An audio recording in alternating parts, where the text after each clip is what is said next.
ప్రపంచంలో మానవుడికి అన్నిటికన్నా గొప్పది దేని మీదన్నా అతనికి కలిగిన విశ్వాసం. అతనికి విశ్వాసం కలిగిందంటే ప్రాణం ఇచ్చేదానికైనా సిద్ధపడతాడు. ఆ విశ్వాసం ఎంత గొప్పది అనేది మా గురువుగారు మాకు కథ రూపంలో చెప్పేవారు తమాషాగా. ఎక్కడో ఒక గ్రామము, అడవికి దగ్గరగా ఉన్న గ్రామంలో ఒక దంపతులు నివసించేవాళ్ళు. గ్రామానికి అడవికి మధ్యలో వాళ్ళకు ఇల్లు కట్టుకున్నారు. వాళ్లకు గొర్రెల సంపద దండిగా ఉండేది. ఆ గొర్రెలను మేపుకోవటం, ఆ గొర్రెలు పిల్లలు వేసేస్తే అవి కొంచెం పెరిగి పెద్ద అయినాక వాటిని అమ్మేయటం, అట్లా వాళ్లకు ఆర్థికంగా గొప్ప స్టేజ్కి పోయినారు. వాళ్ళకు కొడుకు కూడా ఉన్నాడు. ఒళ్ళు నిండా నగలు, మంచి ఇల్లు అంతా ఉంది. ఇంకా కొడుకు పెద్దోడయ్యాడు, ఆయనకు పెళ్లి చేయాలి. అట్లా ఇట్లా వెతికారు. ఒక మంచి సంబంధం చూసి ఒక అమ్మాయిని పెళ్లి చేసుకొని ఇంటికి తెచ్చుకున్నారు. ఆ అమ్మాయి కొత్త ఇంట్లో వాళ్ళు కాలు పెట్టి ఇల్లంతా తిరిగి చూస్తాను. వీళ్ళు అనుకున్నారు, ఆహా మా సంపద చూసి మా కోడలు ఆశ్చర్యపోతుంది అని. ఇది పలానా బెడ్రూము, ఇది గెస్ట్ బెడ్రూము, ఇది నా బెడ్రూము, ఇది మీ అత్తగారి బెడ్రూము, ఇది మా నాయనగారి బెడ్రూము, ఇది అతిథులు వస్తే బెడ్రూము, ఇది హాలు, అత్యంత ముఖ్యులు వస్తే ఆ హాలు, ఇది వంటగది, ఇది స్టోర్ గది అని అన్నీ చూపిస్తున్నావు. అయ్యా మరి అన్నీ చూపిస్తున్నావు, అసలైన గది చూపించలేదేమి అని. అసలైన గది ఏమి? దేవునికంటూ ఒక గది ఉండాలి కదా. దేవుడా, ఆయన ఎవడు? మేము కష్టపడి మేము సంపాదించుకుంటున్నాం. దేవుడు ఇచ్చినాడని నువ్వు అంటావేంటి? దేవుడు ఇచ్చేదేముంది? మాకు దేవుడికి నమ్మకాలు లేవు. ఆ మాట మటుకు వదిలిపెట్టారు. అత్తమామల్ని అడిగింది, ఇదేం బ్రహ్మ, దేవుణ్ణి లేకుండా మనం ఉండామా? ఆయన ఇచ్చిందే కదా ఇది అంటే, ఓసి పిచ్చిదానా, ఆయన ఇచ్చాడా? గొర్రెలు ఆయన ఇచ్చాడా? గొర్రెలకు పిల్లలు ఆయన ఇచ్చాడా? ఆ పిల్లలకు జబ్బులు వస్తే మందులు ఆయన ఇచ్చాడా? మేము ఇచ్చాం, పెంచాం, బాగా అడవికి తీసుకుపోయి పొద్దున పోయిన వాళ్ళం సాయంత్రం వరకు ఉండి దాన్ని మేపి ఏదీ తప్పిపోకుండా మళ్ళా పట్టుకొని వచ్చి తీసుకొని వస్తున్నాం. శ్రమ మేం పడుతున్నాం. దేవుడిచ్చినాడు అంటావు పిచ్చిదానా, ఇది వదిలేయనేవాడు. మేము రోజుకు ఒక్కసారన్నా దేవుడిని పూజించాలండి. ఇన్ని గదులు ఖాళీగా ఉన్నాయి. ఒక దేవుని చిత్రపటం తెచ్చి పెట్టుకుంటాం. ఎవడైనా ఒక గురువు వస్తే ఆయన తీసుకొని వచ్చి పెడతాం. మా 4 మాటలు వింటాం. నీకు అలా నీది అనేది మా మాటలు వాళ్ళు పట్టించుకునేవాళ్ళు. 5-6 నెలలు గడిచేసరికి ఈ అమ్మాయికి వెక్స్ అయిపోయింది. కానీ ఆమె అదృష్టం కొద్దీ ఆ సమయానికి ఆ ఊరికి హరికథలు చెప్పేదానికి ఒక భాగవతారు వచ్చాడు. ఈమెకు దారి దొరికింది. అత్తమామలకు చెప్పింది, అయ్యా మనమంతా కలిసి ఆ హరికథ వింటామని. మాకు ఆ తీరుబాట్లు లేవు తల్లి, పొద్దునంతా తిరిగేసి వచ్చి అలసిపోతాము. వాడు హరిదాసు రాత్రంతా చెప్తాడు, మాకు వినే ఓపిక లేదు. భర్త వచ్చినాక భర్తకు చెప్పింది. ఆయన నాకు 8 అయిపోయింది, ముందు అన్నం పెట్టు, తిని పడుకుంటాను అంటాను. ఇంకా ఈమె ఓపిక నశించి, ఈ ఒక్కసారి పోయి ఆ హరికథ వింటావా, లేక నేను మా పుట్టింటికి వెళ్ళిపోవన్నా అని ఒక బాంబు వేసింది. బాగా వండి పెడుతుంది, బాగుంది, అన్ని ఇల్లు బాగా చూసుకుంటుంది. సరే ఈ ఒక్క మాట ఎందుకు, ఈ 6 నెలల నుంచి ఏందో దేవుడు కథలు అంటుంది. దేవుణ్ణి చూడలేకపోయినా దేవుణ్ణి చూపించే గురువును చూడమంటుంది. ఒకసారి దీని మాట ఇంటి ఏమైపోయిందిలే అని బాగా అన్నం తిని 8 గంటలప్పుడు రాత్రి ఓ గొంగళి కర్ర తీసుకొని ఆ హరికథ జరిగే చోటికి పోయినాడు. వీడి జీవితంలో ఏ పొద్దు హరికథ విన్నవాడు కాదు. ఆయన ఎప్పుడు అక్కడ గజేంద్ర మోక్షం చెప్తున్నాడు. ఈయనకు ఒక్క ముక్క అర్థం కాలే. ఆ కర్ర గడ్డ కింద పెట్టుకొని నిద్రపోవడం మొదలుపెట్టాడు. అప్పట్లో హరికథలు రాత్రి 8కో 9కో మొదలుపెట్టి తెల్లారుజాము వరకు చెప్పేవాళ్ళు. ఆ 12 గంటలు అయిపోయినప్పుడు ప్రతి ఒక్కళ్ళకు సహజంగా అందరికీ నిద్ర వస్తుంది, కొంచెం తూకం. ఆ నిద్రమత్తు వదిలిచ్చి వాళ్ళలో హుషారు లేపెట్టేదానికి ఈ కథకుడు మధ్యలో అప్పుడప్పుడు జోకులు చెప్పడము, ఏదో ఒక ఆశ్చర్యమైన విషయం చెప్పడమో చెప్పి వాళ్ళలో తిరిగి ఉత్సాహం తెస్తూ ఉంటాడు. అట్లా వాళ్ళను నిద్ర నుంచి, ఆ సగం మత్తు నుంచి మేల్కొల్పాలన్న కథతో, ఆహా ఏం అదృష్టం మీది, పైన చూడండి గరుడ వాహనంలో శ్రీమన్నారాయణుడు వచ్చాడు, అందరూ ఒక్కసారి జై శ్రీమన్నారాయణ అనండి అన్నాడు. అందరూ పైకి చూసి గట్టిగా 2 సార్లు జై శ్రీమన్నారాయణ అన్నారు. అంత గట్టిగా అరిచేసరికి మనోడికి నిద్రపోయింది. పక్కనోడిని అడిగాడు, ఏమయ్యా అంత గట్టిగా అరిచారు? మన గురువుగారు పైన గరుత్మంతుడితో పాటు వస్తున్న శ్రీమన్నారాయణుని చూపించారు అన్నారు ఈ జనాలు. మన జనాలు కూడా తక్కువళ్ళు కాదు. అదిగో పులి అంటే ఇదిగో తోక. నాకేదో కనపడిందంటే నాకు కనపడలేదు అంటే నేను తక్కువ అయిపోతానని వాడికి కనపడిన దానికన్నా ఇంకా 4 కథ జత చేసి చెప్పే రకాలు మనలో దండికి మంది ఉన్నారు. ఒకడంటాడు, అబ్బా గరుత్మంతుని రెక్కలు ఎంతెంత పెద్దవి ఉన్నాయా అని ఒకడన్నాడు. ఆ మహానుభావుడు ఎన్ని రకాల ఆయుధాలు ధరిస్తుండాడు, ఎంత నగలేసుకొని ఉన్నాడు అని ఒకడన్నాడు. ఇంకోటి వండుకొని ఆ వెలుగే నేను చూడలేకపోయినాను అన్నాడు. ఈడికి అప్పుడు ట్యూబ్లైట్ వెలిగింది. నా భార్య 6 నెలల నుంచి చెప్తున్నది నిజమే. దేవుణ్ణి చూడలేకపోయినా దేవుణ్ణి చూపించే గురువును పట్టుకుంటే చాలు అంటానింది.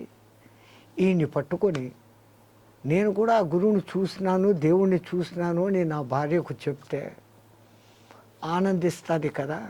రేపు పొద్దున ఈ గురువును పట్టుకుంటాము అనుకొని 5 గంటలు అయ్యేంత వరకు ఎట్లో ఓపికగా ఉన్నాడు.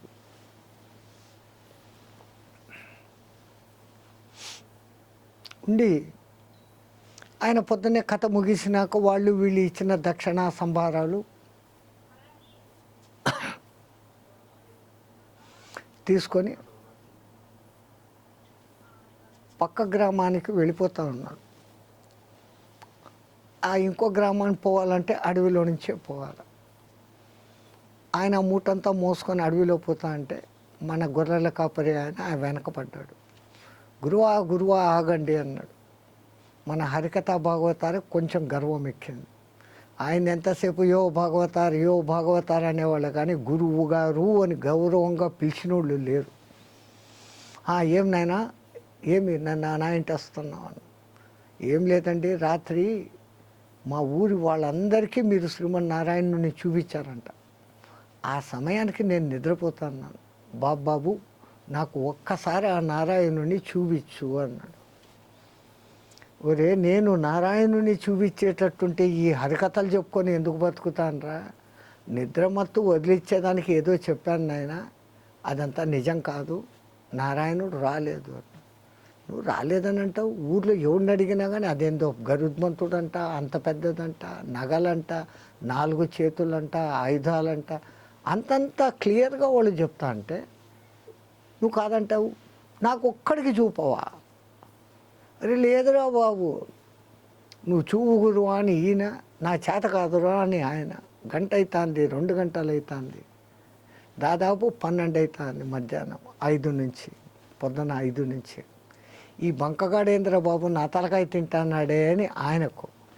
ఎంత భంగపడినా చెప్పడం లేదే ఈయనకు. ఇద్దరికి ఓపికలు నశించినాయి. గొర్రెలు దారి తప్పిపోతే కర్రతో ఒక దెబ్బ కొట్టే అలవాటు ఉన్నవాడు ఈయనకు ఓపిక నశించి ఆ గురువు గారికి ముందుకు పోయి నిలబడి ఊరికే భంగపడి అడుగుతాంటే చెప్పేటట్టు లేవు. చెప్తావా, నాకు దేవుడిని చూపిస్తావా, నీ బుర్ర పగలగొట్టమంటావా అని. ఇంక ఇట్టా అట్టా చూశాడు. కాపాడేదానికి అడవిలో ఇంకోటి లేడు, వీడు కొట్టేటట్లు ఉంటాడు. ఇంక ఏం చెప్పి తప్పించుకోవాలి? అట్ట కారణైనా ఒక గురువు దగ్గర ఒక మంత్రం తీసుకోవాలా, ఆ మంత్రాన్ని నిరంతరము జపించాలా, అప్పుడు నారాయణుడు కనపడతాడు. నేను అట్లా ఎన్నో చోట్ల ఈ నారాయణ కథ చెప్పి నారాయణ అనబట్టి ఆ రాత్రి అట్లా కనపడినాడు రా అంటే, మరి ఇప్పుడు వచ్చినావు దారికి, ఆ మంత్రం ఏందో చెప్పు అన్నాడు. ఇప్పుడు దీనికి మంత్రాలు తెలుసు, మంత్రాలు తెలియదు. గురు దీక్ష ఇవ్వాలంటే ఏం మంత్రం చెప్పాలనో తెలియదు. చెప్తావా, నీ బుర్ర పగలగొట్టమంటావు. ఈ టెన్షన్లో సరే మంత్రం ఇస్తాను రా అన్న. మరి ఈయన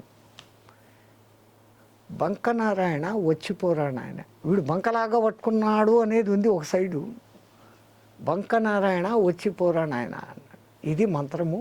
ఆ చెట్టు కింద కూర్చొని ఆయన వచ్చేంత వరకు చదువు వచ్చి తిడతాడు.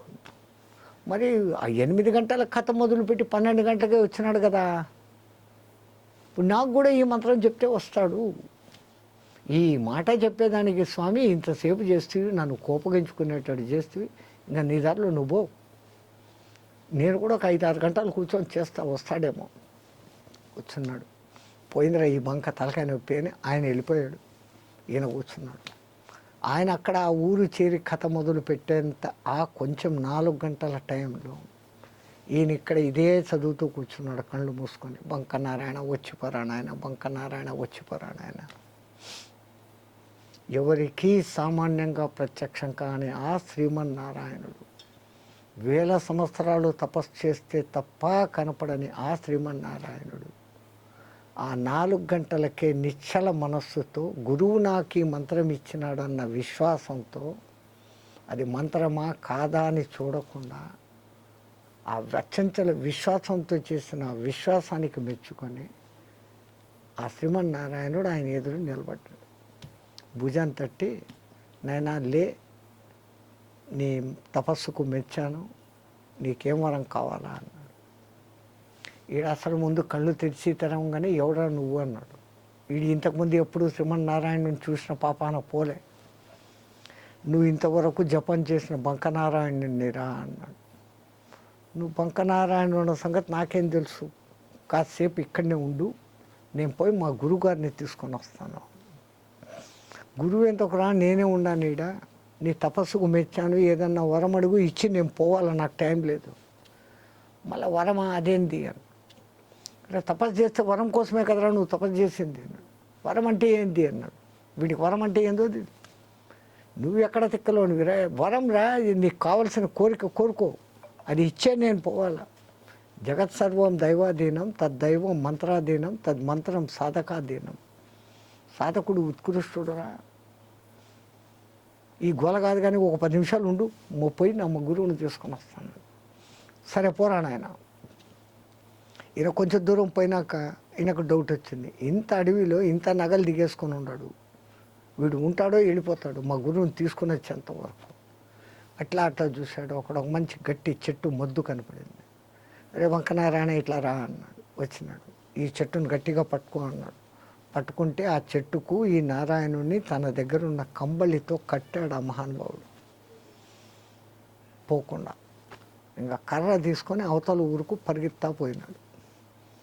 ఈయనేమో అప్పుడే రాత్రి 7 గంటలకు అన్నీ సెట్ చేసుకొని జై శ్రీమన్నారాయణ అంట మొదలుపెట్టాడు. ఇట చూడంగానే ఆయన ఉగ్ర నరసింహుడిలాగా కర్ర తీసుకొని పరిగెత్తా వస్తాన్నాడు.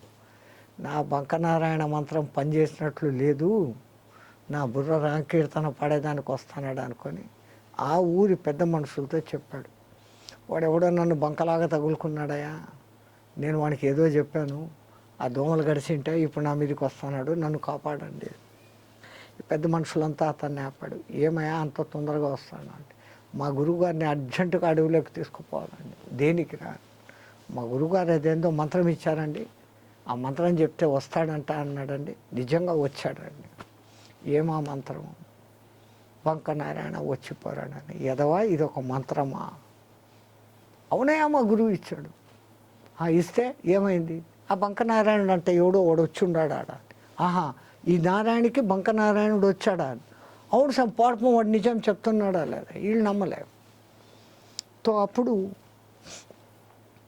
మేము కూడా వస్తాం తోడు అన్న. రండి అని ఒక 4 పెద్ద మనుషులు లాంతర్లు తీసుకొని కర్రలు తీసుకొని ఈ హరికథ భాగవతాలతో కలిసి 5 మంది వీళ్ళు ఆ గొర్రెల కాపరి ఆ స్తంభం దగ్గరికి పోయారు. ఆయన కట్టిపెట్టిన స్తంభం దగ్గరికి. వీళ్ళకేమో ఆ నల్లని కంబలే కనపడుతుంది తప్ప నారాయణుడు అక్కడ లేడు. ఏడరా మీ నారాయణుడు? ఈయనకు కనపడుతున్నాడు, వాళ్ళకి కనపడలేదు. ఉన్నాడు కదయ్యా చూడు, ఆ 4 చేతులు, అది చేతులు ఏందో ఉన్నాయి, ఒక శంకు ఉంది, ఆ మిగతాటి ఏందో నాకు అర్థం కాలే. ఏం వర్ణిస్తాండవురా, ఆడ ఏమీ లేదు నీ కంబలు తప్ప, ఉన్నది చెప్తానని ఆ చెట్టు దగ్గరికి వెళ్ళాడు. ఏమయ్యా నారాయణ, ఏం నాయన మరి నాతో కనపడుతాండవు మాట్లాడుతాండవు, వాళ్ళకెందుకు కనపడడం లేదు? వాళ్ళకి అర్హత లేదురా. అర్హత చింతకాయ నాకు తెలీదు. వాళ్ళకి కనపడతావా నీ బుర్ర పగలగొట్టమంటావా? ఆ బుద్ధి ఎట్లా? అప్పుడు ఆ శ్రీమన్నారాయణుడు అర్హత లేని వాళ్ళకు కూడా దర్శనం ఇప్పించాడు. కారణం ఈయనలో ఉన్న విశ్వాసం. చెప్పినవాడు గురువు అన్న విశ్వాసం, ఆ గురువు ఇచ్చింది మంత్రం అన్న విశ్వాసం. ఆ మంత్రం ఏం, దాని అర్థం ఏం, దీని మీద లేదు. రెండవది, శ్రీమన్నారాయణుడు ప్రత్యక్షమైతే ఏమి అడగాలో తెలియని నిరంజన తపస్సు, నిర్వికార తపస్సు, నిశ్చల తపస్సు, విశ్వాసంతో కూడిన తపస్సు. విశ్వాసం అంత పని చేస్తుంది. ఏ విషయం పైన నీకు విశ్వాసం ఉంటేనే నీకు పని జరుగుతుంది. విశ్వాసం లేని చోట ఏమీ జరగదు. జై శ్రీమన్నారాయణ.